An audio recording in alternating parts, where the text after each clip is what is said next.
Gott hat Großes an uns allen getan. Hat uns geholfen. Ndugu Frank, Mungu ashakafanya mambo mengi kwa ajili ya sisi sote. Alitusaidia kwa namna ya kimaajabu, nasi tunaweza tu kumsifu na kumtukuza.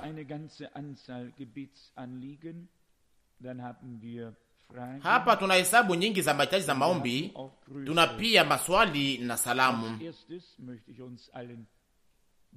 Kwanza ningetaka niweze kuwatangazia ninyi nyote habari njema.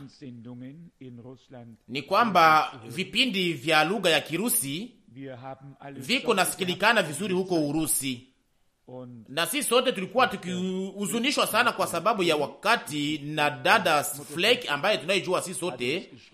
Mama ya Siegfried alituandikia kutoka Urusi ili atuambie ya kwamba vipindi viko nasikilikana vizuri huko. Kwa hiyo sasa tunafurahi sana kwa ajili ya hiyo, na tunashukuru Mungu kwa ajili ya uwezo ambao aliotupatia kwa neema yake. Tunashukuru sana kwa ajili ya ndugu Schmidt. Sifa na shukurani ziwe kwa Bwana. Ndugu Branham anasema ya kwamba ni vema sana kuweza kupatia mtu maua wakati angali hai kuliko kuleta taji kubwa wakati mtu anapokuwa akizikwa. Na kama tunaweza kuleta hiyo katika wakati wetu, ni vema sana kuweza kuleta maua mengi kwa mwaka. Basi Mungu atusaidie ili tuweze kupendana, ili tuweze kuheshimiana na kutambuana sisi kwa sisi kwa moyo ulio wazi katika kazi, katika huduma na kazi ambayo Bwana anapatia kila mtu. Mimi binafsi hiyo hainihuzunishe, ningeliweza kufurahi kwa ajili ya wote. Kama Bwana anaweza kuleta hapa wandugu wote mmoja baada ya wengine, kwa kiwango kunaweza akose kubaki wadada tu, na kama unaweza kuwapatia wote kazi, inaweza kufurahi kwa ajili ya hiyo, kwa maana nitajua ya kwamba hiyo itaruhusu ili iweze kutimiza mambo mengi katika ufalme wa Mungu na kuweza kusambaza baraka nyingi. Na mnajua maneno yangu inayosema ya kwamba yule anayetaka kubarikiwa na Mungu aweze kufurahi kwa ajili ya wale ambao Mungu alibariki. Na hapo sasa nasi tutafikia wakati wetu tunaweza kubarikiwa, na hapo sasa tunaweza kufurahi kwa ajili ya yote yanayofika kwa neema. Hapa kuna hesabu nyingi za mahitaji za maombi.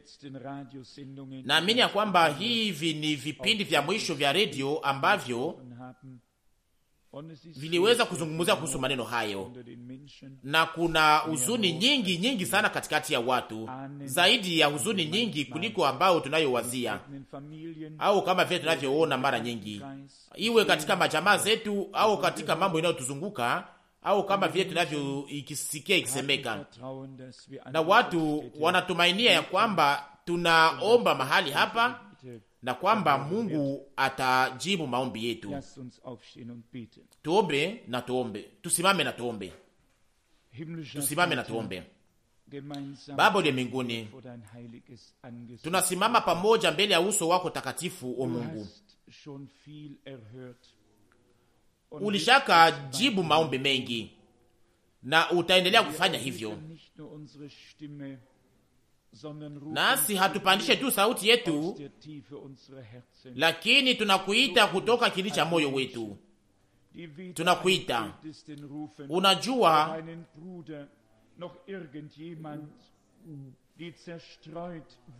Unajua wale wote ambao hawana kwa kukimbilia. Unajua wale wote ambao waliosambaziwa. Unajua hakuna mtu anaweza kuwasaidia.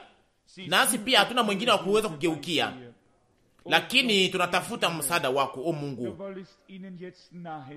uliye mbinguni. Basi uwe karibu nao wote wanaokutumainia, na uweze pia nao kujisikia kwamba tunawaombea, na uweze kugeuza hali yao, o Mungu.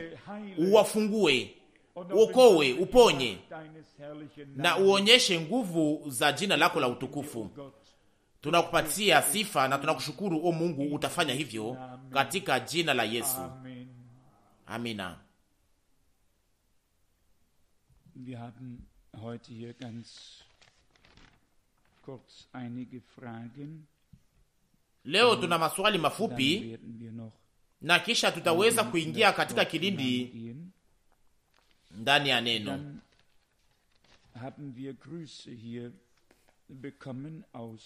Tuliweza pia kupokea salamu kutoka Hongri, toka wandugu na wadada ambao walioweza kubarikiwa sana katika siku zetu tulipokuwa huko.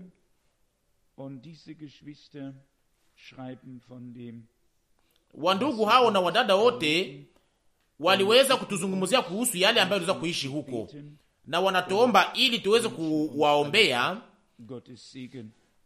na wote wanatakia baraka sisi sote. Naamini ya kwamba ilikuwa ni dada ambaye katika wakati huo aliyeweza kupokea kuzungumza kwa lugha, na waliweza kutoa tafsiri ya lugha hiyo, na kuliko ambayo hawezi hata kuisikia kwa mara nyingi, na hapo tuliweza kusikia upako wa Roho Mtakatifu.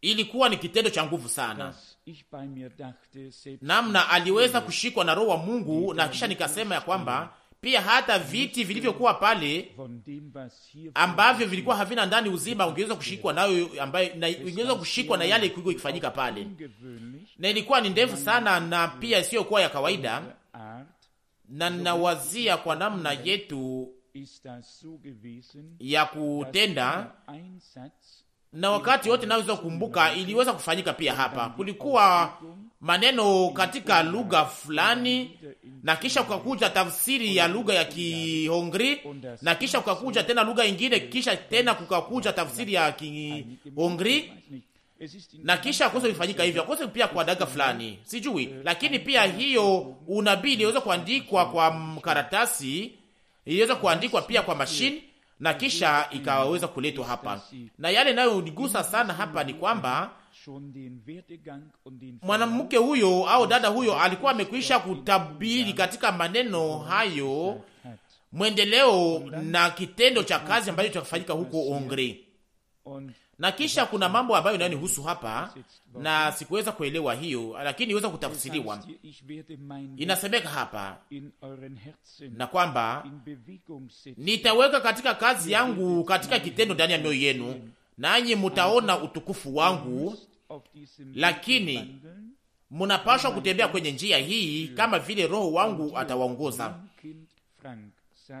Na wewe mwana wangu Frank, ninakwambia ilikuwa ni kitu cha ajabu sana. Inaandikwa hapa, nitaendelea kukushuhudia ndani ya huduma yako, na milango ya kuzimu haitaweza kushinda, na nitabomoa kazi ya adui karibu na wewe kwa mkono wangu ulionyoshwa. Ninakuzunguka kwa nguzo ya moto, na ninatangaza neno langu, kwa maana niliweka neno langu ndani ya kichwa chako. Usiogope wanadamu, kwa sababu uwezo wangu juu yako ni nguvu sana, ni kubwa sana.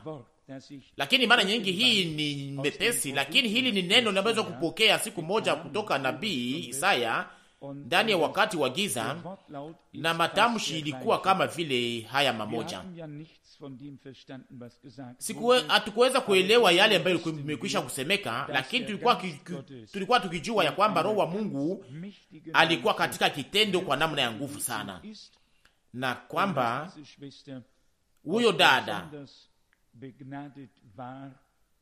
alikuwa na siku zote akipewa sana makarama, na aliweza kuona mambo fulani ambayo wandugu na wadada wengine au pia waongozi au wandugu ambao wanaofanya kazi ya uongozi hawezi kuona na ambao hawezi kutambua.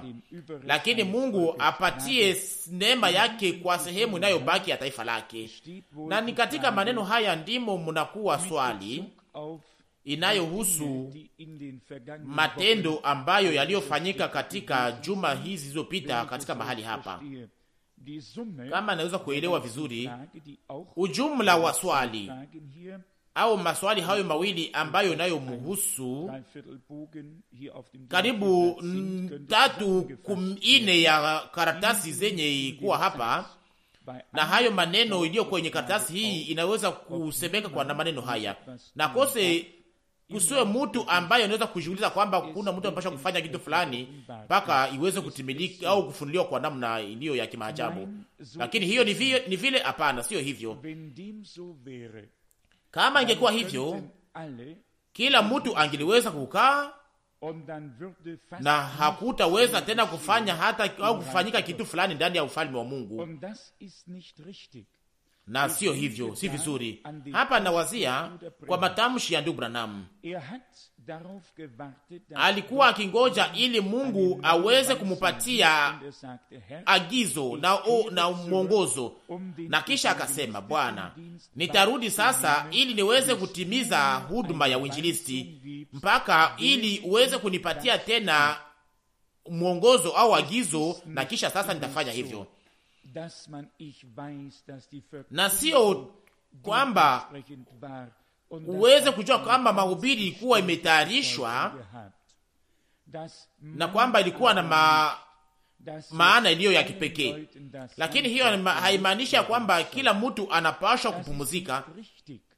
Si vizuri kama kitu fulani ambacho kisicholingana na mapenzi ya Mungu kinafanyika, naye atatujulisha hiyo.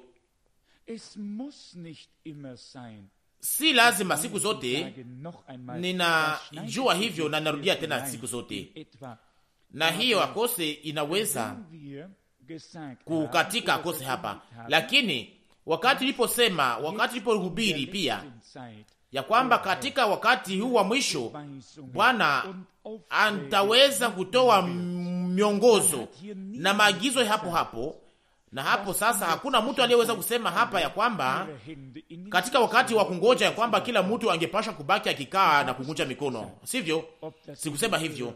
Sijui kama kuna mtu anaweza kusikia hiyo, sijui, sikuisema na sikuweza hata kuanzia hiyo. Lakini ndugu Grusi anasema, na hiyo ndio ninawaza, hilo ndilo kukubalishwa yangu ya wazi. Kama ninaweza kuambia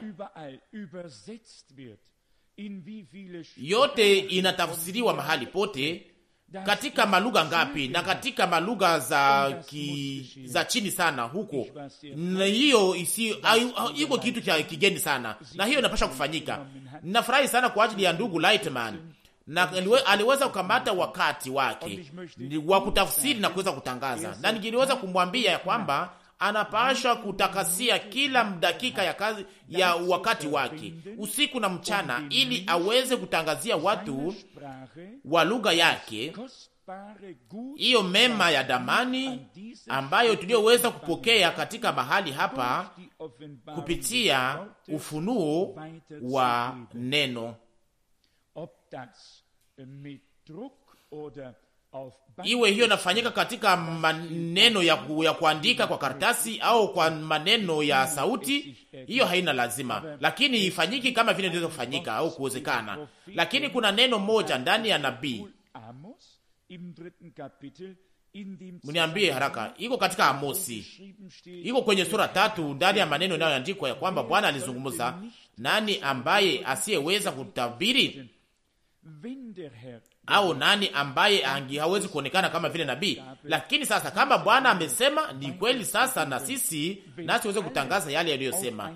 Na kama sasa kila mtu angeliweza kungoja agizo au kutumwa kwa hapo kwa kiungu, kunaweza kufanyika nini sasa? Hivyo hapana. Kunaweza kufanyika nini wakati ule? Hapana. Na ni hivyo sasa, si vema kuweza kuelewa na kusikia mahubiri yanaweza kutangazwa hapa kupitia neno la Bwana, na hapo sasa wandugu wanawekwa pembeni kwa ajili ya huduma.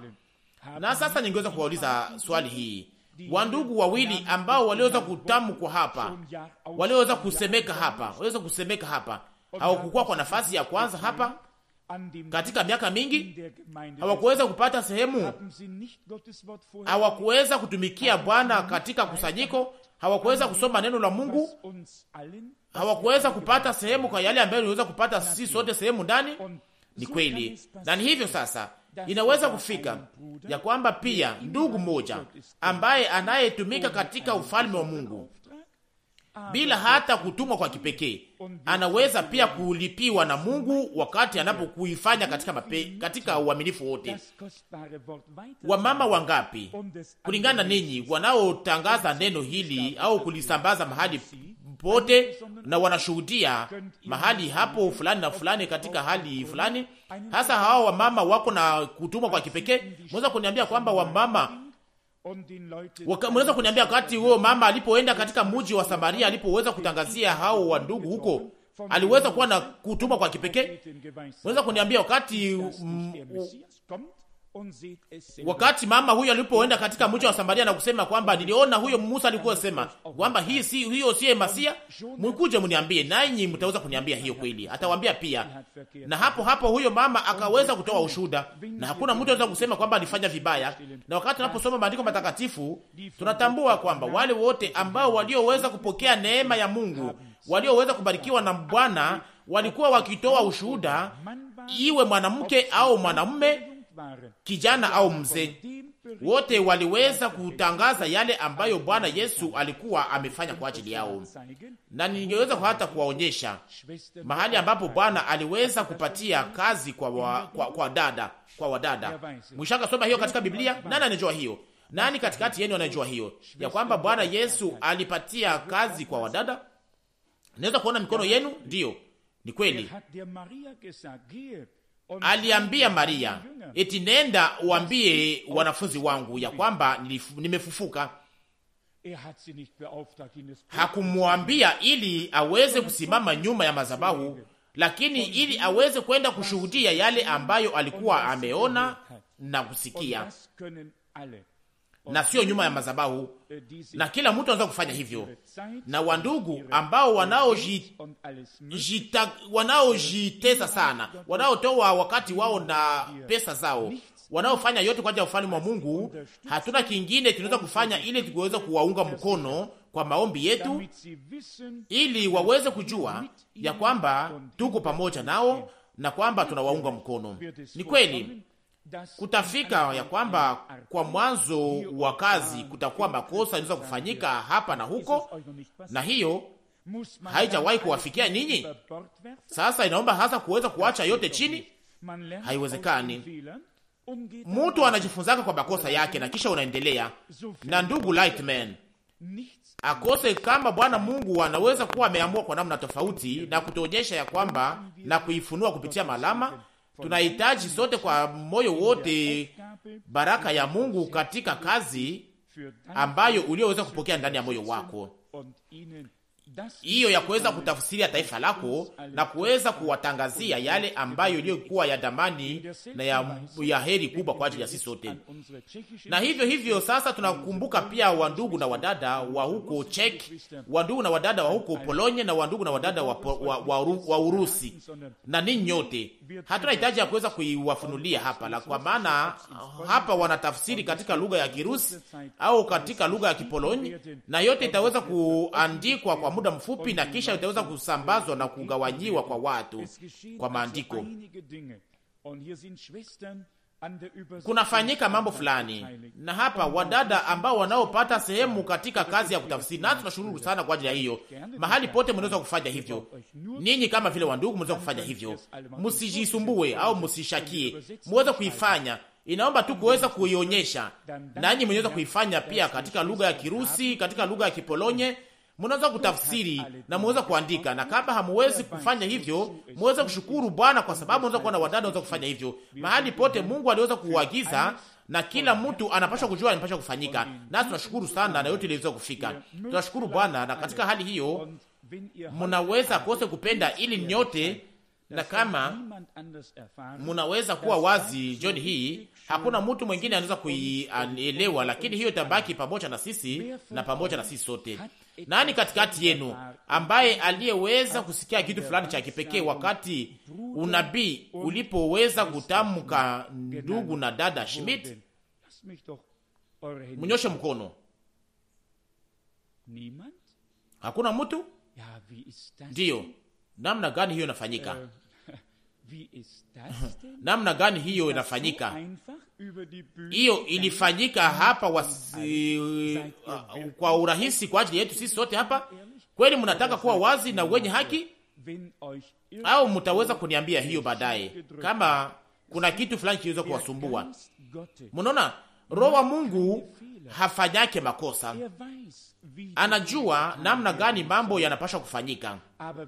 Lakini kama mnatambua namna gani nayazungumzia hapa, nazungumza tu kuhusu ndugu Schmidt. Mliweza kuitambua pia hapa? Ndiyo, kuna mambo fulani ambayo yanapaswa kutambulikana kama unaweza kuiwazia. Na najua kwa sababu gani. Najua kwa sababu gani Bwana alifanya hivyo. Na najua kwa sababu gani nami nafanya kitu kingine. Mungu anaongozaka mambo hata kama hatuyazungumzia yake hapa. Ninawambia, Bwana alikamata usimamizi kwa ajili yetu, naye anakuwa macho juu yetu, juu ya yale ambayo inasemeka na yale inayofanyika kwa namna moja ambayo tunaweza kujisikia sisi sote vizuri, kujisikia vizuri. Bwana Mungu ni wa ajabu, ni wa utukufu. Yeye anafanya mambo yote vizuri katikati ya taifa lake kwa ajili ya utukufu wa jina lake. Nilikuwa na andiko nyingine iliyo katika Matendo ya Mitume, mahali kunaposemeka na mahali kunapoonyesha ya kwamba wandugu walikuwa pia wamechaguliwa na kusanyiko. Ni kusema sasa kuna kwaka uwezo tofauti ndani ya kanisa la Mungu aliye hai. Kitu moja kicho cha lazima ni kwamba Bwana aweze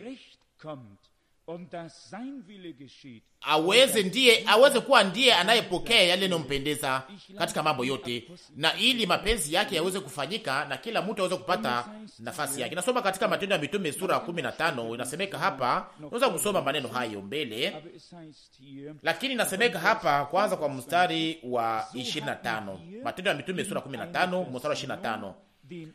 Basi tumeona vizuri tukiwa tumepatana kwa moyo moja kuchagua watu na kuwatuma kwenu pamoja na wapendwa wetu Barnaba na Paulo. Kama tunaweza kusoma tu shahiri hii, na yote inapaswa kuonekana katika maneno yake. Hawa walikuwa watu wa Mungu ambao walikuwa wamekwisha kuwa tayari ndani ya kusanyiko wakitumika na kadhalika na kadhalika, na kose wanaweza kuitwa kose manabii kwa namna moja au namna nyingine katika maneno haya. Lakini inasemeka hapa ya kwamba basi tumeona vizuri tukiwa tumepatana kwa moyo mmoja kuchagua watu na kuwatuma kwenu pamoja na wapendwa wetu Barnaba na Paulo. Sijui kama ilikuwa ni Roho Mtakatifu aliweza kupanga hiyo, lakini watu wa ndugu walikuwa pale katika kusanyiko, waliweza kuamua ili wa ndugu hao waweze kuwasindikiza na kusindikiza hao wawili wa kwanza. Na kisha baadaye tunasoma ya kwamba kukakuwa mabishano ambayo iliweza kufanyika katikati yao hao wa ndugu ambao walikuwa wamechaguliwa na Bwana. Na kisha niliweza kushangazwa sana kuweza kusoma hapa ya kwamba kukakuwa mabishano makali. Na natambua kwamba hapa wakati alipokuwa akihubiri, alikuwa akihubiri Paulo, wakati alikuwa akihubiri kwa nguvu, na wakati alikuwa fanya mabishano akifanya kwa mabishano pia kwa nguvu. Na hapa naisoma hapa, si seme tu kwa kichwa. Nasoma hapa kwenye mstari wa 35, 37. Matendo ya Mitume sura 15. Basi Barnaba alitaka kuchukua Yohana aliyeitwa Marko pamoja nao, 38. Lakini Paulo hakuona vizuri kupeleka nao yule ambaye aliwacha katika Pamfilia pasipo kwenda nao kutenda kazi. Basi 39, basi wakabishana kwa ukali hata wakatengana. Hii si kitu cha ajabu pia, hii nayo inaweza kuandikwa katika Biblia. Ni kweli, ni kitu cha ajabu, na mnawaza ya kwamba hii iliweza kuharibisha huduma ya wamitume? Hapana. Lakini hapa inaonyesha kwamba nao walikuwa ni watu, walikuwa ni mtu wa kweli ambaye naye alikuwa akionyesha maoni yake na kuileta. Barnaba hangeliweza kuelewa kwamba Paulo alikuwa haupendi ili huyo ndugu aweze kutembea pamoja nao, na halipashwa kufanya yale ambayo huyo kimpendeza wakati nao mpendeza, na akasema huyu mtu angepashwa kwenda naye na kwenda nao, na angeliweza kutumikishwa.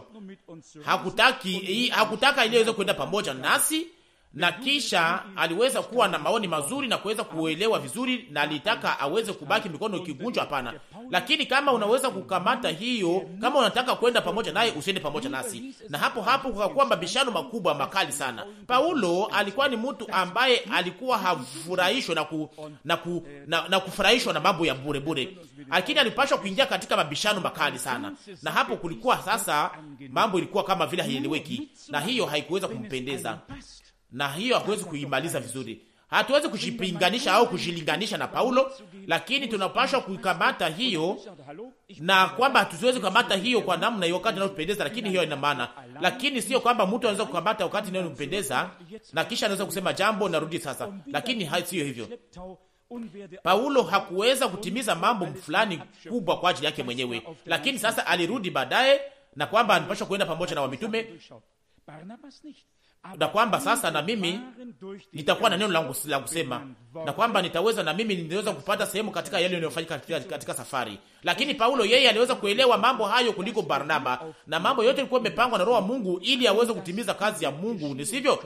Na iko hivyo pia, ndugu na dada, nasi wakati wote tunapokuwa hapa duniani, na mambo yanaweza kufanyika kwa namna ambayo tunaweza kuwa na maoni iliyo tofauti, inayokuwa tofauti. Na katika siku hii sijawahi kusikia kisemeka ya kwamba kulikuwa mabishano ilishaka lamuka katikati yetu. Tunaweza kuwa na maoni iliyo tofauti.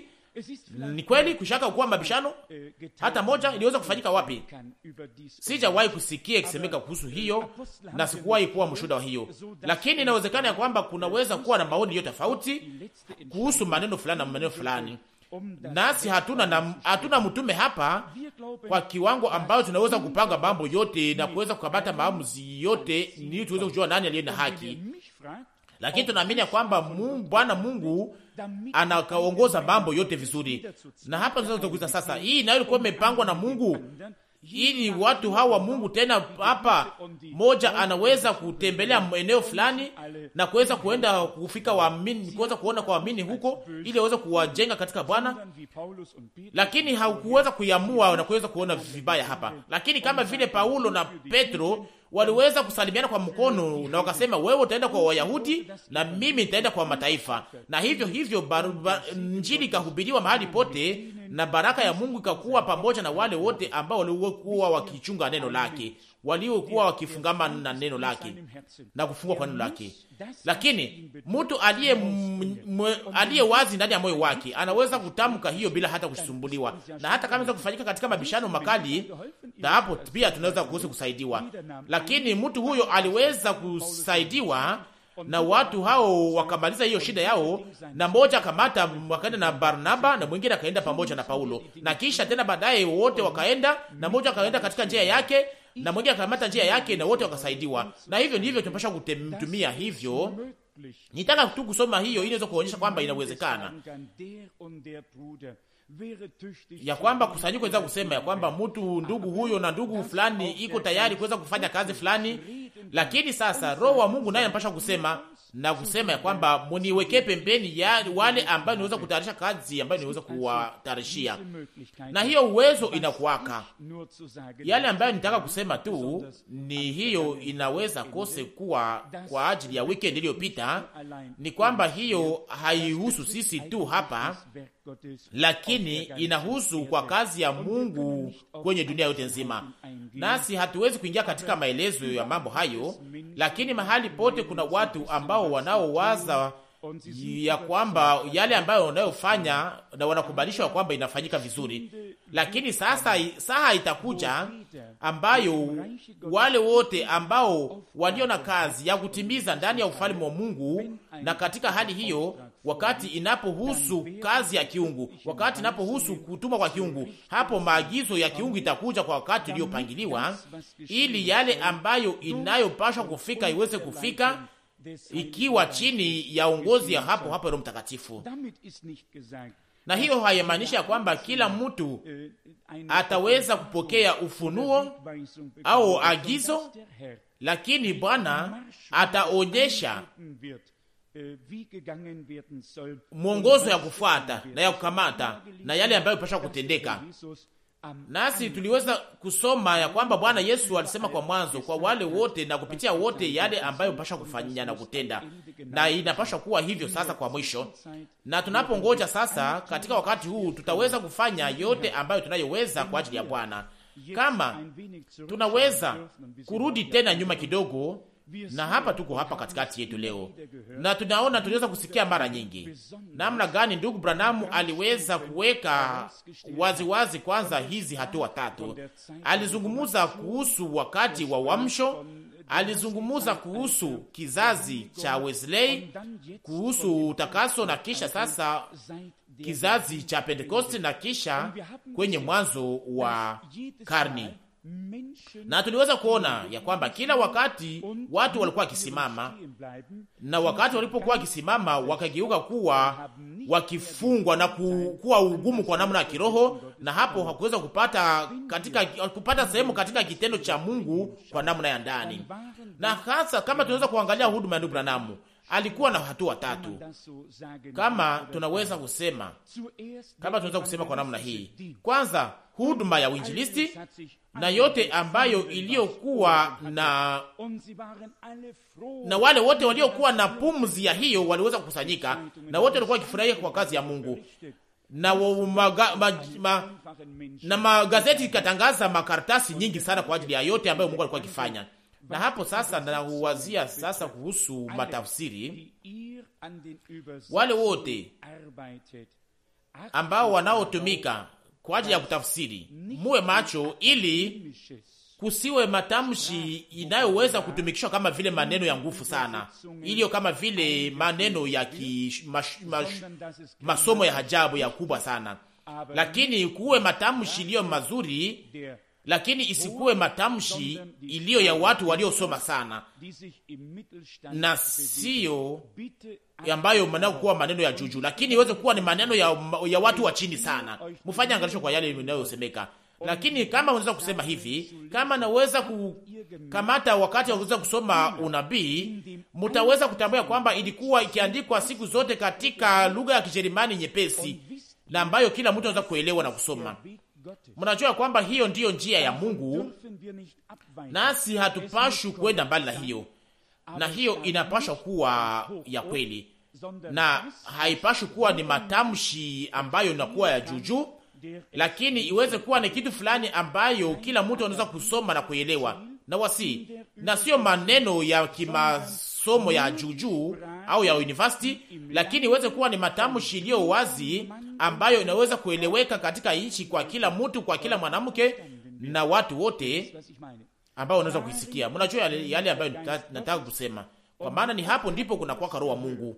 Na mara ngapi nishaka isema hapa na kuisikia, Bwana anajifunuaka katika unyenyekevu, anajifunua katika unyenyekevu, na hiyo inapaswa kuwa kweli, inapaswa kuwa wazi na kwa namna inayosikilikana wazi. Na kama unaweza kusema kwamba hata kama mtu anaweza kusema kwamba yeye maneno yangu haiko vizuri, ya kwamba siseme vizuri, lakini haiko vibaya, na mimi sielewi mambo yote vizuri, lakini tuweze kusema kwamba yale ambayo tunayoleta yapaswa kusikilikana, na tusiweze kuwa mambo ambayo tunayosema kwamba iweze kuhukumiwa, lakini tunataka iweze kusomewa na wote waweze kubarikiwa. Lakini tuweze kukubali tuweze kukubali kitu kingine kama kinaweza kuwa cha kupinga. Lakini turudi sasa kwa neno. Ni wazo gani ambayo tuweza kuacha? Ilikuwa ni wazo inayohusu huduma ya ndugu Branham na mwendeleo katika huduma yake. Wakati alipokuwa mwinjilisti,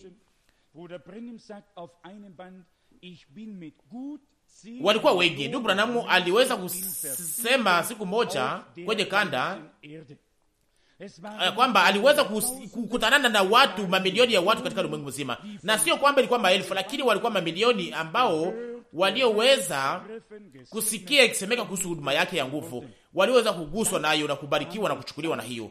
Lakisha sasa baadaye kukakuja wakati wa mafundisho, na wakati sasa hiyo ilipofika, wengi wakasimama na wakasema eti ya kwamba mpaka hapa tuliweza kumfuata, na tazama sasa hatutaweza kumfuata tena. Na hapo wakasimama na wakabaki huko mahali walipokuwa kwa wakati ule, na wakaendelea kuzunguruka mahali pamoja mpaka leo. Wale wote waliofungua mioyo yao kwa mafundisho na kupangwa kwa Biblia wa mafundisho na yote iliyo sehemu ya hiyo, wote walioweza kubatizwa.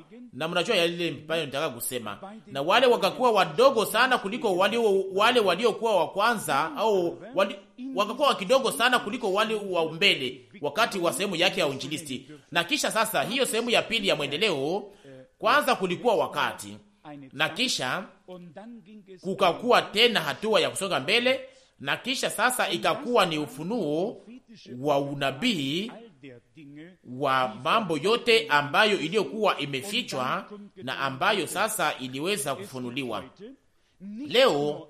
Na sio tu katika Marekani, lakini pia katika nchi zingine kuna makusanyiko nyingi zinazobatiza katika jina la Yesu Kristo, wanaoamini uungu kama vile inavyostahili, ambao walioweza kusikia na kuona na kukubali mambo fulani, lakini ambao wasioamini sehemu inayobaki ya neno la Mungu inayotembea pamoja na hiyo. Lakini walibakia nyuma, wakasimama na wakasema wengine wako na makosa na sisi tuko na haki, na kisha sasa wakaweza kushitengenezea mpaka kwa yale yote ambayo walikuwa wamekwisha kusikia, na kisha wakabaki bila kutingizika.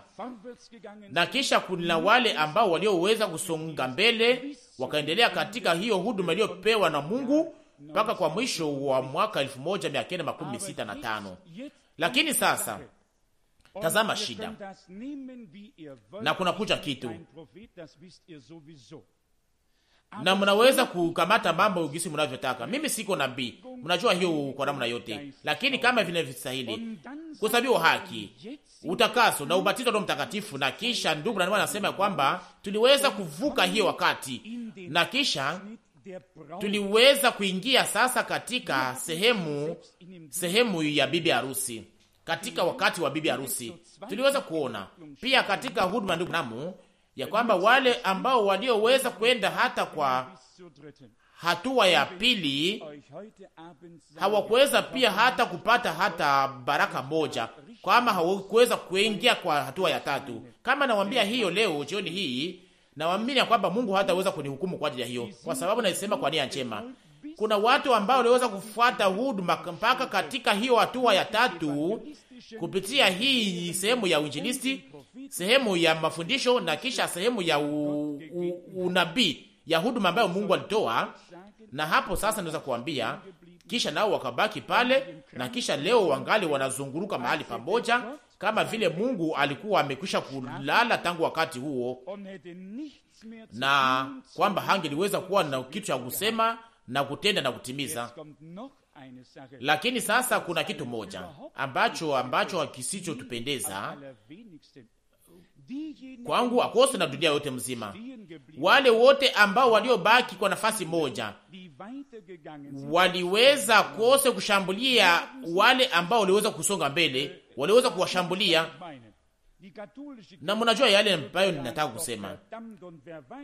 Hii shirika la kizehebu la Katolika waliweza kuhukumu Waluteri, waliweza kusema yote ambayo waliweza kufanya, wengi waliweza kuwaua, na waliweza kushambulia wale waliweza kubaki nyuma.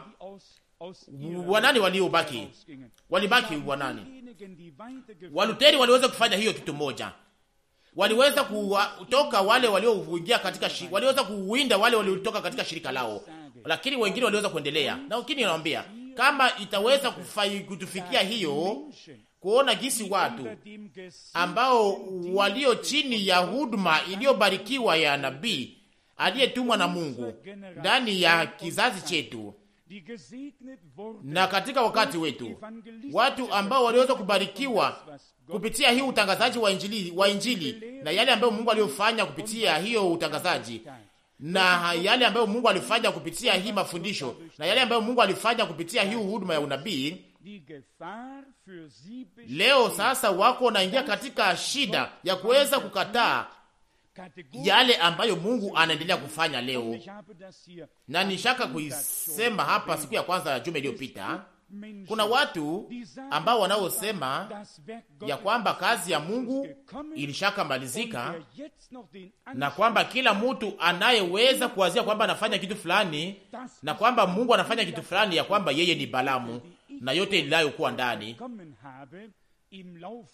Na kote hamuwezi hata kuwazia kuhusu majina ambayo nishakopokea katika hii miaka yote. Balaamu akose angali ni jina ambayo ingali nyepesi sana ambayo inaweza kupewa, na ingine yote iko katikati ya shetani na mambo yote. Kwa sababu gani? Sioni mtu vibaya, ninaweza kuwakumbatia wote na kuambia, ndugu zangu, mkuje, kungali dawa na munaweza kuipaka kwenye macho yenu ili muweze kuona. Inamaanisha nini sasa? Niweza kuionyesha pia katika barua ya mzunguko katika wakati ule. Sasa ni faida gani kuweza kukaa kwenye kiti cha nabii kama huyo Mungu wa nabii huyo haiko pale ili aweze kufunua neno ndani ya mioyo iliyoweza kupewa kwa nabii? Lakini nashukuru Mungu kwa sababu ya kitendo hicho, na nashukuru pia na nafurahi sana wakati naposimama hapa mbele ninyi, na pia mawazo yanayosemeka hapa na kufunuliwa na Roho yote iko wazi na kuweza kutangazwa na Roho Mtakatifu na kufunuliwa kwa Roho Mtakatifu kwa wale wote wanaosikia hapa, sivyo? Baada ya mahubiri wote wanajua kitu moja na wanakuwa na kuangaziwa na wanafundishwa na Mungu, na wote wanaweza kuchukuliwa mbele na Mungu na hakuna mtu anaweza kuwazuiza. Wanasikia, wanapokea, wanaelewa na kupokea hiyo ufunuo mmoja ya neno. Wanajua alama njema ambayo Roho Mtakatifu anatuongoza ndani ya kweli yote. Mnajua ya kwamba nasi sisi wenyewe tulikuwa tujue namna gani yangepasha kuendelea na tulikuwa tujue njia, lakini pia hatuijue pia mpaka sasa. Lakini mtu ni nani ili Mungu aweze kumhurumia? Sisi ni nani ili Mungu aweze kuwa alituhurumia na kuweza kutuongoza kwa hatua kwa hatua? Inawezekana ya kwamba tunaweza kurudilia manukuu na ni vyepesi kuweza kutangaza pia. Inawezekana pia kuweza kutangaza pia mpango wote wa Mungu, na sio kuweza kufanya kuwa washabiki, lakini kuweza kufanya wana ambao wanaweza kurudia katika upendo wa kwanza, na ili waweze kutimiza mapenzi yake na kuweza kupata kazi zake za Mungu, na Mungu aweze kupata kupendezwa nao. Mnajua kwamba tuko watu ambao wanaweza kuwa una uwezo ya kuweza kuzungumzia wasioamini na bila kuweza kuleta mawazo yetu wenyewe na kuweza kuwaza kwamba tunaweza kuwa tunajua mambo yote, lakini naomba kuweza kujiweka kwa nafasi ya wasioamini mbele ya kuweza kuwasaidia na kuwatumikia. Ni vyepesi, ni vigumu sana, lakini mtukumbushane ya kwamba ni katika unyenyekevu na ni katika neema ndio tunaweza kupokea Bwana na kuweza kupata Bwana katika wakati huu, na pia aliweza kutusaidia mpaka katika siku hii, na pia ataendelea kutusaidia. Tunaona hizi hatua tatu, tunaziona tena, na kisha tuliambiwa ya kwamba tutaona kwa mwisho wa mambo yote matayarisho, kumalizika kwa bibi harusi, na tutaona jiwe la kufunika na yote iliyo sehemu ya hiyo. Tutaona hayo yote, ninayamini kwa moyo wote. Ninawambia akose tuko nasikia hatua za Bwana akitembea hapa, uwepo wake huko hapa kwa namna ya kimaajabu, naye anajifunua katika unyenyekevu wote.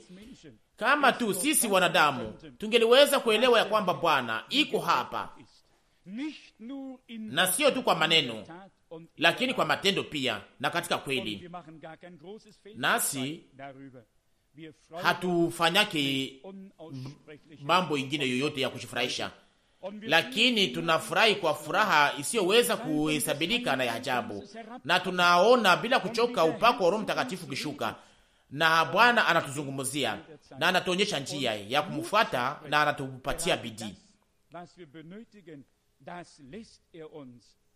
Anatujulisha kwa neema yake yale ambayo tunayohitaji. Tunashukuru sana kwa ajili ya yote ambayo iliyofanyika katika wakati uliopita, lakini pia tunashukuru Mungu kwa sababu hatukubaki bila kutembea, hata kwa hatua ya kwanza, ya pili au ya tatu, lakini pia tulisonga mbele kama vile anavyotuongoza, na hivyo sasa nataka kumfuata.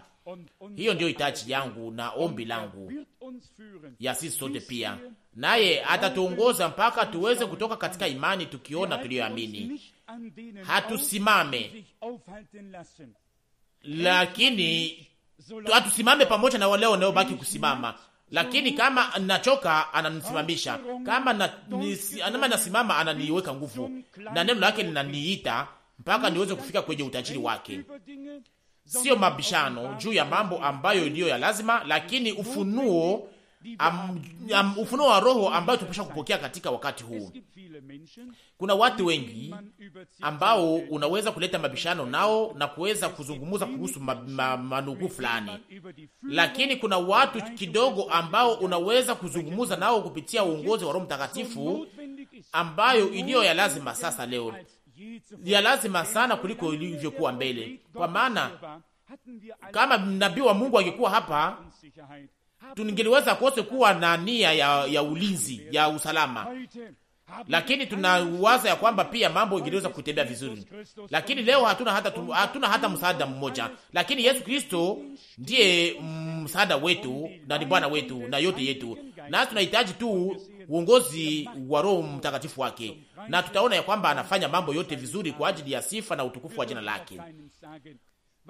Hatuwezi kuambia mtu yale ambayo Roho wa Mungu aliyotimiza hapa, mniamini, ili watu wengine wasiweze kufanya dhambi juu ya hiyo. Ninashurutisha nisiweze kusema kitu fulani kwa sababu naoga kwa yale ambayo unaweza kuniambia siku moja ya kwamba, ndugu Frank, kama unabii unaweza kutolewa na kama hata inaweza kutimilika, sitaweza kuiamini kwa sababu hakuna mtu mwingine aliye na nabii, aliye na Bwana anasema ile na nabii. Watu wanasema kwamba hawezi kuiamini hata kama inaweza kutimilika kwa sababu hakuna mwingine anaweza kuwa na Bwana anasema ile nabii. Kuna nabii mwingine anaweza kusema hivyo katika Bwana anasema. Na huyo wa dada wa Filipi wasema nini? Waliweza kutabiria mtume Paulo wakati alipokuwa katika njia akienda Yerusalema. Nani anaweza kuagiza Mungu yale anapaswa kufanya? Lakini Bwana Mungu wetu aweze kutubariki sisi sote na tusaidie sisi sote tuweze kuwa na sisi sote kuelewa vizuri na tuweze kufurahi, ili Roho wake aweze kutawala katikati yetu na upako wake uweze kuwa kwa nguvu sana katikati yetu na uweze kufikia kwa haki yake pamoja na sisi na ndani yetu sisi sote. Jina lake liweze kusifiwa. Amina. Tusimame na tuombe. Baba wa mbinguni, tunakushukuru kwa moyo wote kwa ajili ya jioni hii, kwa ajili ya neno lako takatifu la damani. Haujaacha kutenda. Mwalimu mpendwa, tunahuzunikaka sana wakati tunapoona nyuma na kuona jinsi wainjilisti wengi waliweza kusimama na kusimamia kwenye huduma ya uinjilisti na hawakuweza kuendelea katika hii miaka yote. Tunaona walimu wengi wangapi walioweza kusimama wakati mafundisho ilipokuja, o Mungu, na hawakuweza kuendelea. Na kisha sasa tunaona wale, o Bwana, ambao walioweza kusimama kwenye ufunuo wa neno lako na kwenye andiko bila hata kuweza kujiacha kuongozwa na Roho wa Mungu. Mwalimu mpendwa, tunaelewa tena zaidi na zaidi ya kwamba ni kundi kidogo tu ndiyo itakayoingia katika utukufu wako. Basi acha nasi tuweze kuwa sehemu ya hao Bwana. Sisi sote tunaosikia neno lako tunaokuamini, tunaotaka ili tuweze kuongozwa na Roho Mtakatifu wako, o Bwana, tukubali basi tena na utubariki Bwana. Tunakusii kwa ajili ya hiyo, usituache hata kamwe kusimama, na kama tunasimama tugeuke kuwa nguzo ya chumvi, lakini utuongoze kupitia nguzo ya moto, na tusiweze kuwa nguzo ya chumvi, lakini nguzo ya moto ilikuwa ikisimama kila wakati bila kuchoka, na tuweze kusimama na tuweze kusonga mbele. Haleluya! Katika jina lako la ajabu na takatifu, unatugeukia pia kwa utukufu wako na kwa nuru yako na mawazo yako na maneno yako na baraka zako. Tunakusifu na tunakuabudu. Haleluya, kwa jina lako la utukufu. Amina.